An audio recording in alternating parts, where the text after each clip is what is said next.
மகாபாரதத்தோடு தொடர்புடைய நசரத்பேட்டை பச்சைவாரண பெருமாள் கோயில் திருவள்ளூர் மாவட்டம் பூவிருந்தவல்லி தாலுகாவில் உள்ள அகரமேல் என்னும் நசரத்பேட்டையில் அமைந்துள்ளது ஸ்ரீ பச்சைவாரண பெருமாள் திருக்கோவில்.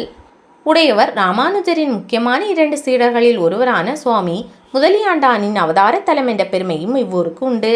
இத்தலத்தில் உள்ள மூலவர் பச்சைவாரண பெருமாள் என்றும் தாயார் அமிர்தவல்லி என்றும் அழைக்கப்படுகின்றனர். மேலும் இந்த கோவில் மகாபாரத தொடர்புடையதாகவும் விளங்குகிறது. மகாபாரத போரில் ஒரு கட்டத்தில் துரோணாச்சாரியாரை வீழ்த்தவில்லை என்றால் போரில் பாண்டவர்கள் தோற்பது உறுதி என்ற சூழ்நிலை உண்டானது. அப்போது ஸ்ரீகிருஷ்ணர் தருமரிடம் அஸ்வத்தாமன் இறந்து விட்டதாக தாங்கள் துரோணாச்சாரியாரிடம் கூறினால் அவர் பலம் இழந்து விடுவார். பின்பு அவரை சுலபமாக வீழ்த்தி பாண்டவர்களை காப்பாற்றி விடலாம் என்றார். தருமரோ ஒருபோதும் பொய் கூற மாட்டேன் என இதற்கு உடன்பட மறுத்தார். இச்சமயத்தில் பீமன் அஸ்வத்தாமன் என்ற யானையை கொண்டு வீழ்த்தினான். இதை பயன்படுத்தி தருமரை நோக்கி, பீமன் அஸ்வத்தாமன் என்ற யானையை கொன்றுவிட்டான். அதனால் இப்போது நீங்கள் அஸ்வத்தாம அதக குஞ்சரக அஸ்வத்தாமன் என்னும் யானை கொல்லப்பட்டது என்று மட்டும் சொல்லுங்கள், மற்றவற்றை நான் பார்த்துக்கொள்கிறேன் என்றார். தருமரும் கிருஷ்ணர் கூறியவாறே அஸ்வத்தாம அதக குஞ்சரக என்று பெருங்குரலில் கூறினார். அந்த சமயத்தில் கிருஷ்ணர் அங்கநாதம் செய்து அஸ்வத்தாம அதக என்ற வார்த்தைகள் மட்டும் துரோணாச்சாரியார் காதில் விழும்படி செய்து குஞ்சரக என்பதை, அதாவது யானை என்ற வார்த்தையை அவர் காதில் விழாதவாறு செய்து விடுகிறார். தருமர் ஒருபோதும் பொய் கூற மாட்டார் என்ற நம்பிக்கை கொண்டவர் துரோணர். இதனால் தருமர் சொல்வதை கேட்ட துரோணாச்சாரியார் தன் மகன் அஸ்வத்தாமன் போரில் இறந்து விட்டதாக நினைத்தார். எனவே மனமுடைந்து பலமிழந்து தனது வில்லை கீழே போட அவர் வீழ்த்தப்படுகிறார். இதன் விளைவாக பாண்டவர்கள் போரில் வெல்கிறார்கள். தான் சொன்ன ஒரு பொய்யால் துரோணாச்சாரியார் மாண்டுவிட்டதாக எண்ணி தருமரின் மனமானது கலங்கிய நிலையில் இருந்தது. இதற்கு பரிகாரம் தேட நாரத முனியை சந்தித்து ஆலோசித்தார் தருமர்.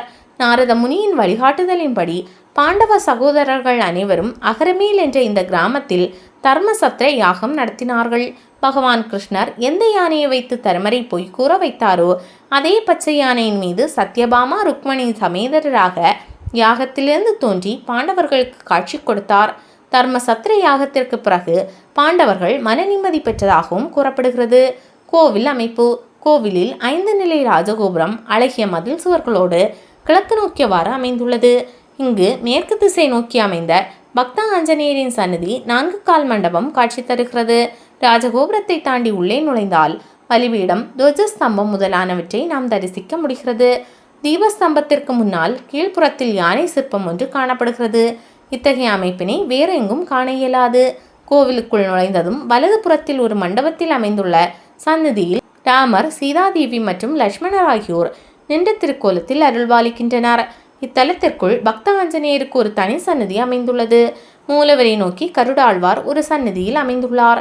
மகாபாரதத்தோடு தொடர்புடைய இத்தலத்தின் கருவறையில் மூலவர் ஸ்ரீ பச்சைவாரண பெருமாள் ருக்மணி சத்யபாமா சமேதராக ஒரு திருவடியை மடக்கியவாறும் மற்றொரு திருவடியை கீழே நீட்டியவாறும் அமர்ந்து அழகிய திருக்கோலத்தில் காட்சி தந்து அருள்கிறார். வலது திருக்கரம் அபயஹஸ்த நிலையிலும் இடது திருக்கரத்தை அவாகன முத்திரை நிலையிலும் வைத்து காட்சி தருகிறார். கருவறைக்கு வலது புறத்தில் சுவாமி முதலியாண்டார் சன்னதியும் அருகில் சுவாமி மணவாள மாமுனிகளுக்கு தனி சன்னதியும் உள்ளன.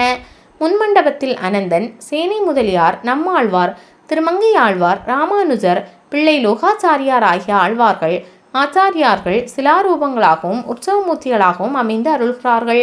வெளி சுற்று பிரகாரத்தில் அமைந்துள்ள ஒரு தனி சன்னதியில் தாயார் ஸ்ரீ அமிர்தவல்லி என்ற திருநாமம் தாங்கி அருள்பாலிக்கிறார். இச்சன்னதிக்கு முன்னால் ஒரு கலைநயமிக்க நவராத்திரி மண்டபம் அமைந்துள்ளது. ஸ்ரீ ஆண்டாள் என்னும் கோதை நாச்சியார் இத்திருத்தலத்தில் ஒரு தனி சன்னதியில் எழுந்தருளியுள்ளார். திருமண பாக்கியம் வேண்டி இவரை தரிசிப்போருக்கு விரைவில் திருமணம் நடந்தேறி செல்வ செழிப்புடைய வாழ்க்கை கிடைக்கும் என்பது இத்திருத்தலத்திற்கு வரும் பக்தர்களின் அதீத நம்பிக்கையாக உள்ளது.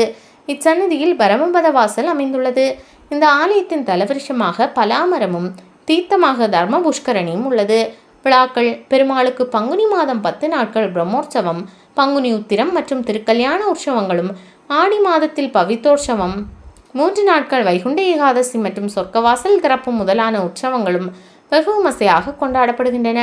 காலை 7 மணி முதல் 10:30 மணி வரையிலும், மாலை 4 மணி முதல் இரவு 7:30 மணி வரையிலும் பக்தர்களின் வழிபாட்டிற்காக இத்தலம் திறந்து வைக்கப்பட்டிருக்கும். வெள்ளி மற்றும் சனிக்கிழமைகளில் காலை 7 மணி முதல் 11 மணி வரையிலும், மாலை 4 மணி முதல் இரவு 8 மணி வரையிலும் திறந்திருக்கும்.